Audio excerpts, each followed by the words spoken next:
We know that the Calgary Flames have to step it up, but who will be the key players in ensuring their success? You're Locked On Flames, your daily podcast on the Calgary Flames. Part of the Locked On Podcast Network, your team every day.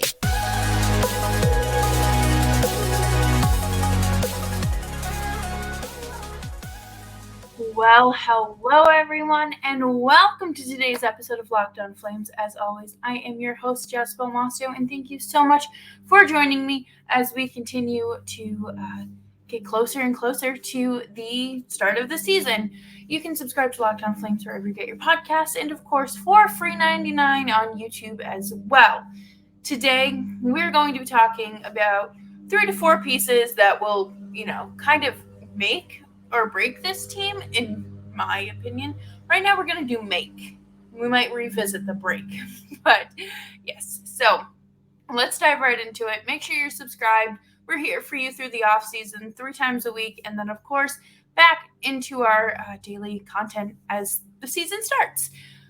Andrew Mangiapane is coming back from shoulder surgery, and we know that means back doesn't mean fully healthy. It does not mean fully healed. It just means that he has been cleared to resume hockey activities, and there might still be, a little rust on his game, and not being able to fully participate in, summer leagues or different sort of like training regimens throughout the summer, like you have some of the other players doing. It might show, and it might harm him, quote unquote. But when he is fully healthy, I think we really need to talk about the standard that we're going to hold him to.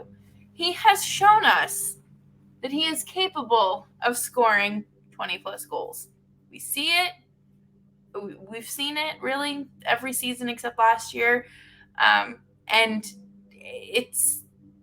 it's there. Like, he didn't just like Jonathan Huberdeau, he didn't just forget how to play hockey. That doesn't happen.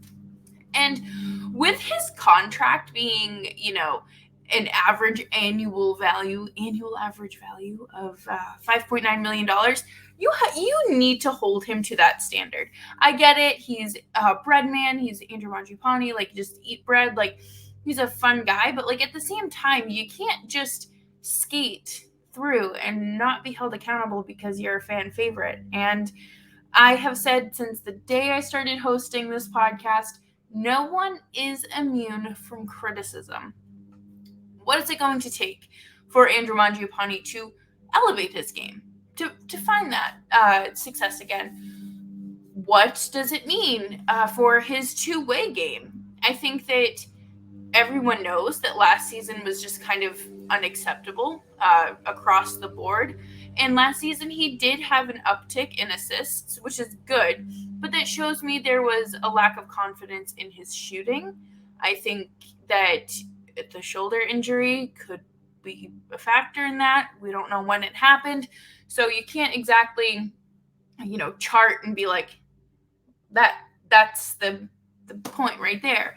Unlike where you can see the Flames really took a downturn as soon as Daryl Sutter made those comments about Jacob Pelletier, which is a fascinating diagram to look at, really. But Mangiapane should be putting up 20 to 25 goals this season. I think that is reasonable.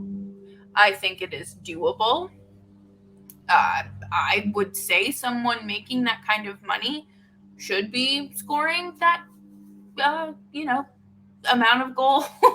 And not only does he bring that offensive presence to the game, he does play on special teams as well as the defensive aspect to his game. He is a very strong forecheck. He is one of the Flames' stronger two-way forwards. I think that, as he continues to develop that and really foster that element of his game, you're going to see him eventually in the conversation for the Selke talk. I've said it. I think like the first year I started hosting this podcast, someday Mangiapane will win the Selke Award when it's named the Patrice Bergeron Award. And Patrice Bergeron did retire today, so congratulations on that. And Elias Lindholm for Jake DeBrusk and maybe Fabian Lysell. But no, I really do think that it makes so much sense for Mangiapane to be held to this standard. He is capable of playing at this level, and we know that he can do it. And I think that firing off all those goals, or even just more goals this season, will be a strong confidence boost for him. I understand that his season might not start off, super hot, but if I remember correctly, 2 seasons ago he was coming back from another injury, and that was the season he had, a career year. I could be mistaken. I feel like him and Noah Hannafin have just had back and forth injuries every opposite season. So again, could be getting it wrong, but I am absolutely positive that if you see Mangiapane succeed and, have that offensive presence that the Flames have sorely been missing, you're going to see more from the players around him as well, and not just his line mates. I think you're going to see an uptick in shooting from all the forwards. I think you're going to see a much more cohesive, playmaking skill, and probably power play too, because, you actually have someone that can address the power play. And, Mark Savard being such an offensive-minded coach is going to help this team.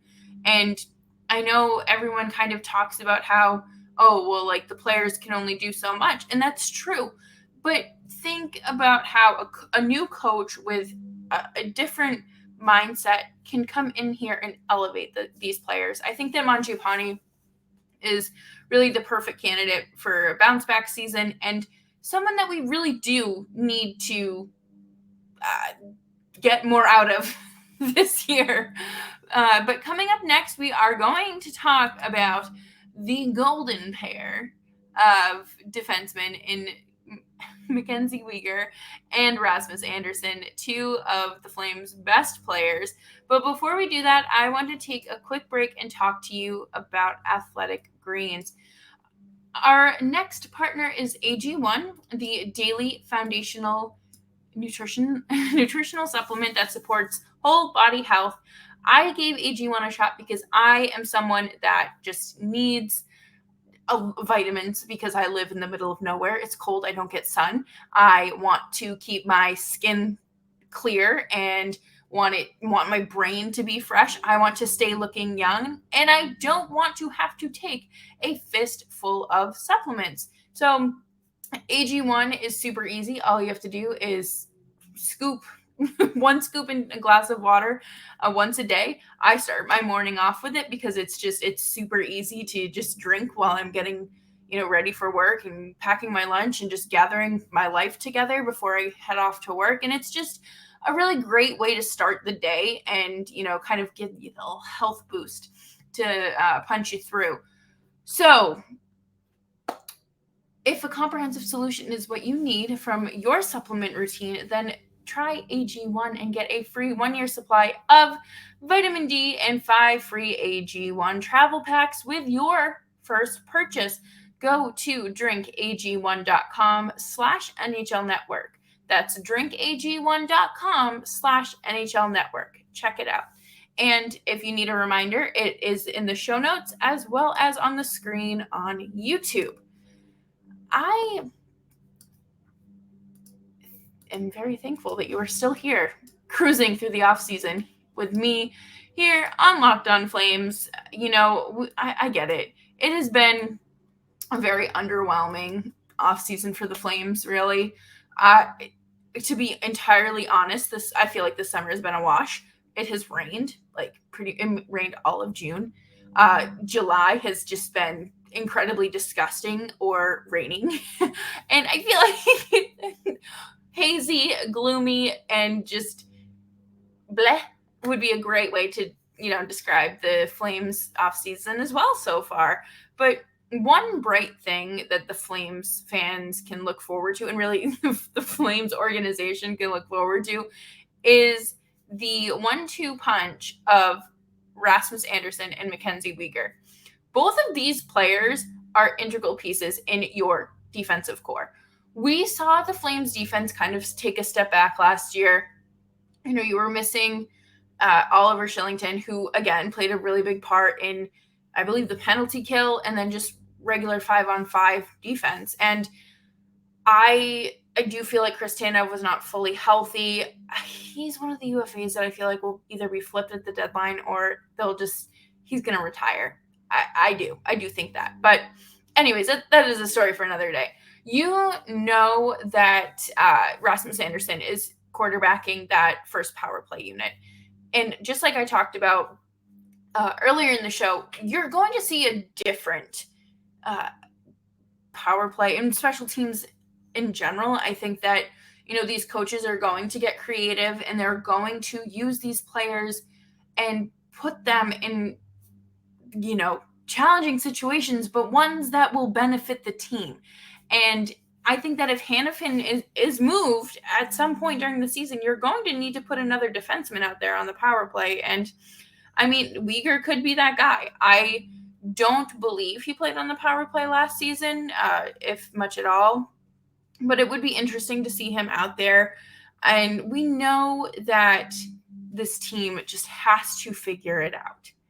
And they spent 82 games trying to do that last season. And I'm sure a lot of them have been thinking this summer, what can I do differently? Maybe they've already been back to Calgary. Maybe they're training with friends. Mangiapane was hanging out with Johnny Gaudreau. Maybe they're working together. I don't know. But I really believe that there is an opportunity for MacKenzie Weegar to blossom even more, to just go into full bloom. I think having him on his right side is obviously going to be the most effective. They play on that side for a reason, that is their preferred side. And I want to see both, Rasmus Andersson, who is also a right-handed defenseman, succeed. And they have such a strong top 4 defensive defensemen. And I do think with Noah Hanifin more than likely leaving, you're going to have to figure out a way to, again, reassemble your special teams, your defensive group. Is Oliver Kylington going to be back for a full season? I know that there have been a few depth signings, and the Wranglers defense is something that I almost struggle with because I don't know if the Flames can actually develop defensemen. Obviously, like Rasmus Andersson, I feel like is kind of a shot in the dark, and same with Oliver Kylington. I don't know. I feel like maybe I'm wrong. I could be very wrong here, but I don't see any of the defensemen currently in their system really thriving at the NHL level, or not even thriving, just, skating by successfully, really. But the defense obviously plays a very important role in the game. You have to defend your puck, defend the puck, defend your zone, and you're going to need to play strong in front of your goaltender, especially one that is bouncing back from a horrible season. I think having a strong defense in front of Jacob Markstrom, who we're going to talk about in a little bit here, will obviously be beneficial. And I would say that both Weegar and Andersson are solid. I think that they are very good. I do believe that someday we're going to see Rasmus Andersson in the conversation for a Norris Trophy. Might not be this year or next year. It could be down the road, but it will get here. And I would argue that both of those guys are the heartbeat of the team. And if there's one thing this team needs, it is just someone to inject energy and life into them. They did not have that last year. That used to be Matthew Tkachuk's role. No one on this team was more excited, more amped up, more emotional than Matthew Tkachuk. And, you can fight me on that all you want, but I really do think that Rasmus Andersson has kind of taken over that position. And both Weegar and Andersson have come into, the topic of who's the next captain. And I would argue that those two are definitely solid candidates. Again, last season there wasn't an established, definitive leader. Everyone just kind of, okay, just kind of passed the buck a little bit. And if they wanted to speak up, they did. If not, then they didn't. And it's important for, I would say, this team to have someone that is, speaking on behalf of them, someone that is consistently speaking on behalf of them.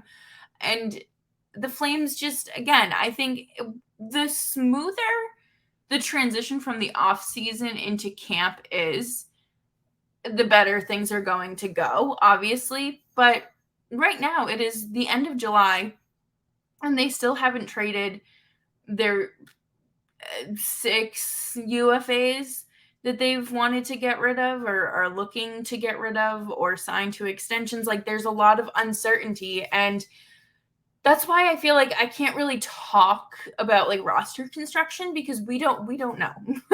We are at a point where the Flames could, trade for another defenseman. They could trade for Matt Grzelcyk and bring him in and have, him take over Hannafin's spot and just move Weegar up to the top or whatnot. Like, it really is a matter of what Craig Conroy decides to do in these next few weeks. And he kind of shot himself in the foot when he talked about, not wanting any of these guys to walk. But here we are, and no one has jumped. No one has moved. We are all in the same spot. And it stinks because, this time last month was the draft. And we really thought something would happen by then, and nothing has happened now. So what is Craig Conroy doing? But again, special teams are going to be important. And Rasmus Andersson and MacKenzie Weegar, big parts of those successes. They are going to be incredibly important in the success of goaltending as well, because if there's a strong defense in front of your goaltender is going to tend the goal better. But coming up next, we are going to finish the show with, of course, goaltending, because who doesn't love talking about Jacob Markstrom? And thank you so much, everyone, for tuning in and hanging out with me today on Locked On Flames. You can follow me on Twitter at JessBelmosto. I think one of the hardest parts of looking back at last season is Jacob Markstrom's performance.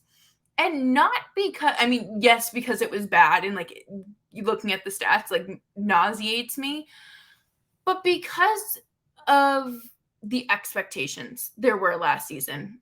You come off a Vezina Trophy candidate season, right? And then your own coach doesn't start you against the Edmonton Oilers.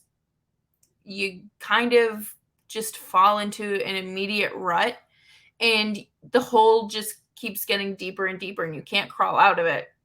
I think that Markstrom just truly struggled with technique, with his focus. I don't know where he was going half the time. I think there were like 2 or 3 occasions in the last 8 weeks of the season where he was slip and sliding into the neutral zone, or he was going to play the puck and he did not play it to the right team.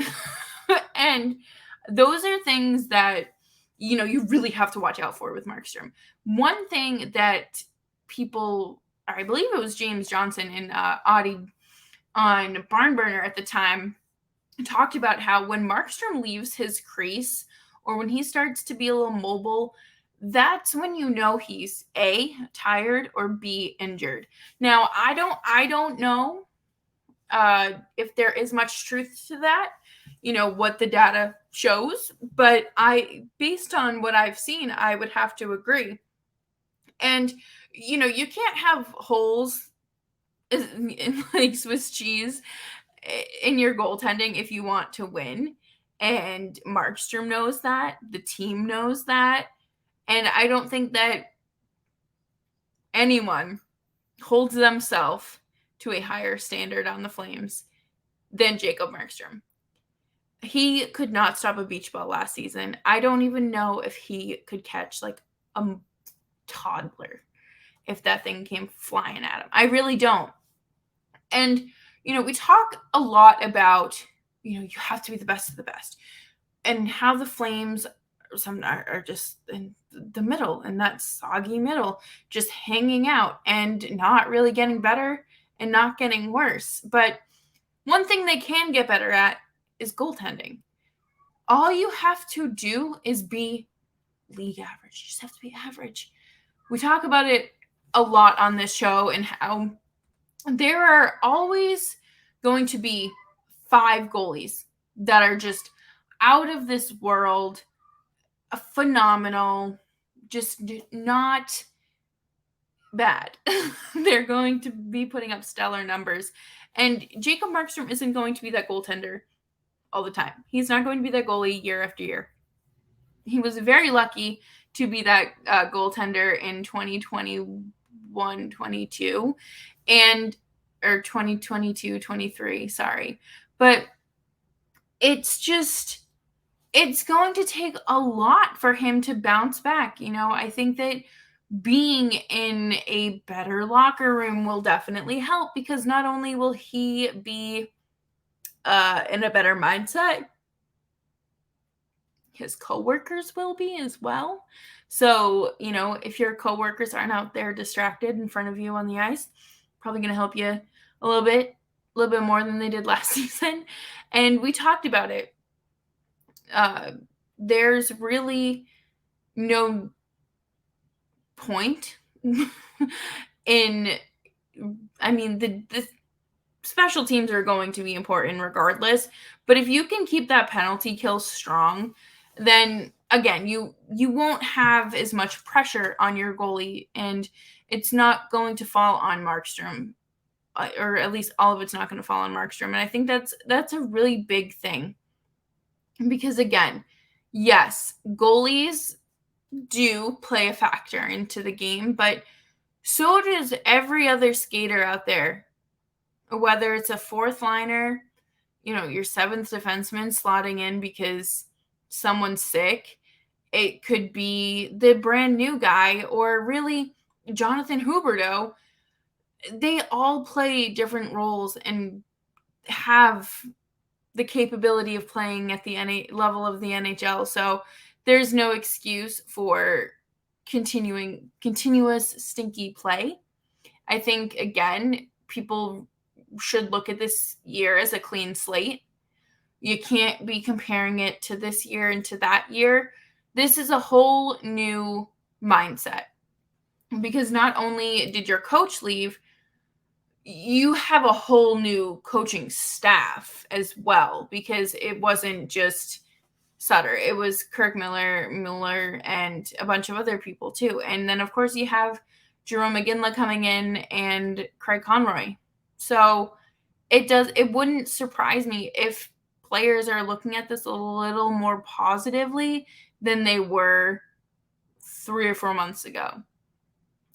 And the team just needs to be clicking. And I talk about that all the time, especially during the season when they are in a good rhythm. They are on the same page, in the same book, on the same line, the same word. Like, when they are good, they are good. When they're bad,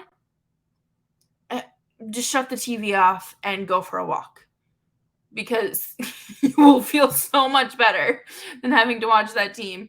And I think the Flames are in a position where Mangiapane, Weegar, and Andersson and Markstrom all playing at a better level will increase the team's chances of success. Now, I'm not saying everyone gets going, they're Stanley Cup contenders.